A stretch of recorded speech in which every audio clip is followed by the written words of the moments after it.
మళ్ళీ DRC meetings, జిల్లా అభివృద్ధి సమీక్ష సమావేశాలు నిర్వహించాలని సర్కార్ నిర్ణయం. ఇప్పటికే ఉమ్మడి జిల్లాలకు ఇన్ఛార్జి మంత్రుల నియామకం. జిల్లా స్థాయిలో పరిష్కరించలేని సమస్యలు సీఎం దృష్టికి తెచ్చేందుకు అవకాశం. డిఆర్సి మీటింగ్స్ కు మినీ అసెంబ్లీలుగా గుర్తింపు. 10 ఏళ్లు పక్కన పెట్టిన గత బీఆర్ఎస్ ప్రభుత్వం. కాదన్నా, ఇది మొన్ననే అనుకున్నాం కదా, మనకు ఊర్లల్లో పరిష్కారం కాని సమస్యలు ఏముంటాయన్న? 10 మంది కూర్చుంటే సమస్యలు పరిష్కారం కాని సమస్యలు ఉంటాయా? అంటే వీళ్ళు అధికార వికేంద్రీకరణ అని చెప్పేసి ఎన్నో సంవత్సరాలుగా మాట్లాడుతూ అధికారం అంతా వీళ్ళ చేతిలో పెట్టుకుంటారు. మళ్ళా చివరికి ఈ పేపర్లలో మాత్రమే ఉంటాయి. వీళ్ళకి కావాలా? ఆ స్కూళ్ళలో కూడా పేరెంట్స్ ని ఏదో పెట్టి కమిటీ పెడతానన్నాడు. 25,000 రూపాయల వరకు వాళ్ళు డెసిషన్ తీసుకోవచ్చు, వాళ్ళు ఇమీడియట్ గా అటెండ్ చేయొచ్చు. వాళ్ళకు ఒక మహిళా అధ్యక్షురాలని పెడతానన్నారు స్కూళ్ళల్లో బడి డెవలప్మెంట్ కోసము. అది కోసం రేవంత్ అన్న అన్నాడు, సూపర్ రేవంత్ అన్న, ఇది మాటల మట్టుకైతే సూపరు, మళ్ళీ ఆచరణకు వస్తే ఏముంటాయో అడ్డంకులు అని చెప్పి నేను అన్నా. మహిళా అధ్యక్షురాలు ఎవరో తీసుకొని వచ్చి కాంగ్రెస్ లలో కార్యకర్తలు ఎవరు ఉన్న వాళ్ళని అధ్యక్షురాలు చేసిరు అనుకో, ఇక అయిపోయాయి. ఇంకొకటి కూడా ఉండే శ్రీధర్ అన్న, కరప్షన్ ఎట్లా అంటే 25,000 రూపాయల వరకు మీరు డెసిషన్లు తీసుకోవచ్చు అని ఏమో అన్నాడు. 25 ఉండొచ్చు, 15,000 ఉండొచ్చు, 12,000, వాట్ ఎవర్, నంబర్ ఇంపార్టెంట్ కదా. ఎన్నిసార్లు 25,000? ఒక్క పని 25,000. నేను 25,000 చొప్పున 100 పనులు చేస్తా అంటే దాని అర్థం అప్పుడు ఎంత అయిపోయింది? అంతే. నేను ఒక 10 పనులు చేస్తేనే 2,50,000 అయింది. నేను 100 సార్లు చేసినానంటే మళ్ళీ అది 2,50,00,000. సో ఈ 25,000 అనేది ఎంత సీలింగ్ అని అనేది ఎవరు మాట్లాడరు. ఇగో ఇక్కడ కరప్షన్ స్టార్ట్ అవుతుంది. As per your saying 25,000, but as per the ceiling ఏమైనా పెట్టినావా, మాట్లాడినావా? ఇగో మాట్లాడలే. ఇగో ఈడ కూడా గదిలో జిల్లా స్థాయిలో పరిష్కరించి సమస్యలు సీఎం దృష్టి తెచ్చేందుకు అవకాశం. ప్రతి వారము లేదా ప్రతి 2 రోజులు ప్రజాభవన్లో కూర్చుంటాను అన్నాడు. కూర్చుంటుండా? ఇది ఏం న్యాయం చేస్తాడు నాకు చెప్పుర్రి. మాటల మట్టుకే మాటల ప్రభుత్వం ఇది, చేతల ప్రభుత్వం కాదు. చేతల ప్రభుత్వం అని అనుకొని చెయ్యి గుర్తుంటుంది కానీ ఈ 2 కిందికి కొన్ని ఫింగర్లు కిందికనంటే ఒక ఫింగర్ మీదికి లేస్తుంది. అదే ప్రజలకు చూపించేది. వీళ్ళ పని గది. ఇది తీసుకురానా G7 దేశాల సుమిత్? చదివినా అంతే.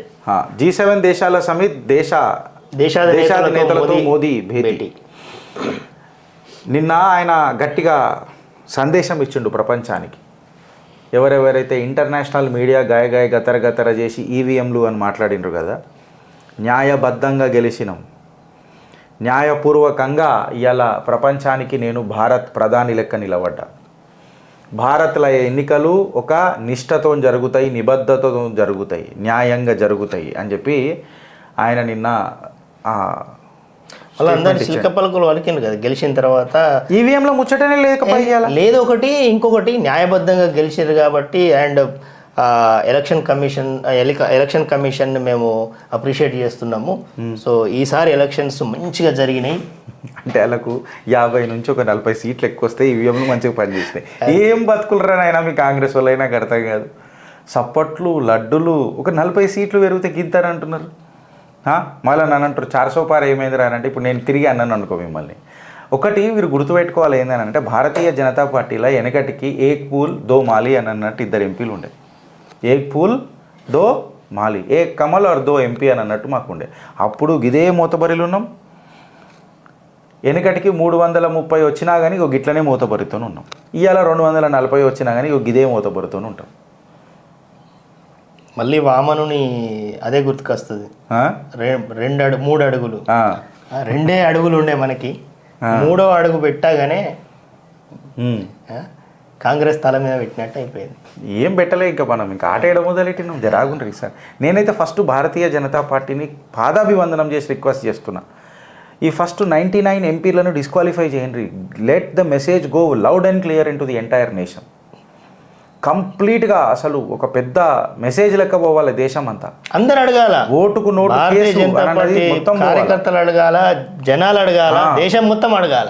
అరే మీకు దేశాన్ని మార్చే చట్టాలు ఉన్నాక, ఆల్రెడీ పీపుల్ యాక్ట్ ఉన్నాక, రిప్రజెంటేషన్ యాక్ట్ ఉన్నాక, దాన్ని మనం ఎందుకు వినియోగించుకోవద్దు అని అంట. అండ్ ఇది చిన్నది కాదు, చాలా పెద్దది. కోర్టు మళ్ళీ ఎలక్షన్లు చేయమంటది, కాదని అంటలేండి. Let the courts decide that. ఇది న్యాయ నిపుణుల మధ్యలో జరగాల్సింది. బికాస్ యాక్ట్ ఆల్రెడీ ఎగ్జిస్ట్ అయింది. You are only acting according to the act. మనం యాక్ట్ అందుకనే అంటే రద్దు చేసి పడేయాలి వీళ్ళని, కాంగ్రెస్ వాళ్ళని ఫస్ట్ రద్దు చేస్తే అప్పుడు మళ్ళీ వీళ్ళు ఏం మేనిఫెస్టో తీసుకొని ముంగటికి వస్తారో చూడాలి, వీళ్ళకి ఎంతమంది ఓటేస్తారో చూడాలి. ఇది రిఫరెండం కావాలి కాంగ్రెస్కి, వాళ్ళ మూతబరికి ఇది గర్వం కావాలి. 8,500 ముందర పెట్టుకొని ఎన్నికలకు పోవాలి. 99 ఆడ పైసలు ఆడ పెట్టి ఎన్నికలకు పోవాలి. నేను 2 సవరణలు రిక్వెస్ట్ చేసిన. ఏమన్నా అంటే శ్రీధర్ అన్న, ఫస్ట్ ఈ 99 మందిని డిస్క్వాలిఫై చేయగానే మనకు ఫుల్ మెజారిటీ వచ్చేస్తుంది. బికాస్ ఎంతమంది అయితే రిప్రజెంటేషన్ అలా చేస్తున్నారో బికాస్ దే హ్యావ్ డిస్క్వాలిఫైడ్. మనకు ఒక ఫుల్ మెజారిటీ అది ఉంటుంది. ఫుల్ మెజారిటీ రాగానే ఈ పీపుల్ రిప్రజెంటేషన్ యాక్ట్లో అమెండ్మెంట్ తీసుకురండి. ఒకటి అమెండ్మెంట్ ఏం తీసుకొస్తారని అంటే, బాస్ మళ్ళా నువ్వు 8,000 కాదురా బాయ్, 8 లక్షలు. ఈ 8 లక్షలు ఎట్లా ఇస్తావు ప్రజలకు చెప్పు. అది ఎవరిని దోచిస్తావు? ముందర ఎవరిని దోచిస్తావు? ఎందుకంటే ప్రభుత్వాలు నడిపే నాయకులది కాదు ఈ ధరని. భూమి అమ్ముతా, ఆస్తులు అమ్ముతా కాదు, ప్రజలది. ట్యాక్సులు కట్టే ప్రజలది ఈ వ్యవస్థ మొత్తం. నువ్వు సేవకుడివి, ప్రజలు ఆ సేవకుడిని డిసైడ్ చేసుకుంటారు. సో నువ్వు ప్రజా సేవకుడు అవుతావా లేకపోతే ప్రజా దోసుకునేటోడు అవుతావా అనేది నువ్వు డిసైడ్ చేయి. రేవంత్ అన్ననే అన్నాడు కదా, ఆయన ప్రతిపక్షంలో ఉన్నప్పుడు భూములు ఎందుకు అమ్మాలి, ఇప్పుడు అదే మళ్ళీ అదే జరుగుతుంది.